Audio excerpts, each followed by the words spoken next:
How y'all doing, guys? Paul Ryan back at it again. I'd like to thank everybody who tuned into the fantasy show tonight with me and Dave Pigskin Papers Hartman. Make sure to follow him on X at Pigskin Papers, all one word.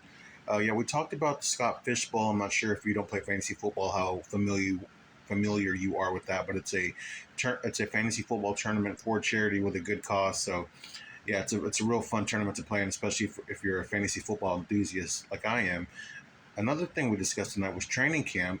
One topic in particular was the Cowboys running back situation, and I just kind of talked a little bit about Zeke, Rico, and Deuce. What I think their roles will be on this team. I think Zeke will be the starter. I think Rico will do all the dirty work in between the 20s, and I think Deuce Vaughn is going to be hopefully or change of pace back. With his big playability and just his skill set, I think he's a good complement to either to both Rico and Zeke, who have similar skill sets. I bring that up to say I was just reading a article from DallasCowboys.com, and they talked about the headline was who could steal a show at training camp, and I found it interesting that some of the players that they had listed, Nick Harris had Ryan Flournoy, wide receiver, rookie wide receiver, who he thinks could benefit a lot from CeeDee Lamb holding out right now. And I believe it was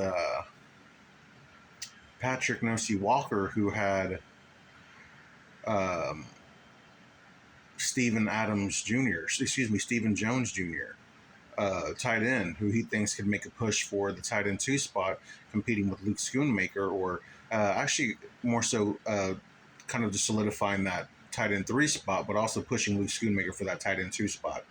And then somebody, I forget who it was. I will link the article in the description. But somebody had Deuce Vaughn as somebody who could steal a show.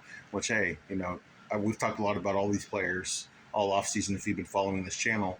But I like to hear that as well, just because I really think what Deuce can bring to this offense. I went into that a little bit a couple of nights ago, but it's exciting to think about what he could do for this offense and the wrinkle that he could bring to this offense and what he would be able to do in the run game for the run game.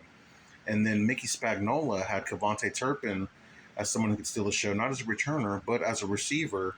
And hey, after we parted ways with Michael Gallup and prior to the draft, a lot of people were saying we needed to draft a wide receiver high because of the talent in this draft class. And while I don't disagree with the talent, I always said that I wanted to see what Cavante Turpin could do and what Jalen Tolbert could do behind Brandon Cooks, or even possibly pushing for a wide receiver 2 role. But I think we've got a good group of guys. I'm excited to see what these guys can do, especially the receivers with CeeDee Lamb holding out, who can kind of work on their chemistry with Dak and earn his trust while CeeDee Lamb gets a new deal done. But yeah, training camp's here, guys. We had our first joint practice with the Los Angeles Chargers. There were some highlight plays. It sounds like Dak and the offense had a good day. So, hey, it's finally here, guys. That's all I've got for you tonight, though. I hope everybody's having a good night. And again, thank you to everyone who tuned into tonight's fantasy show. I am Paul Ryan, and I'll see you guys tomorrow. Peace.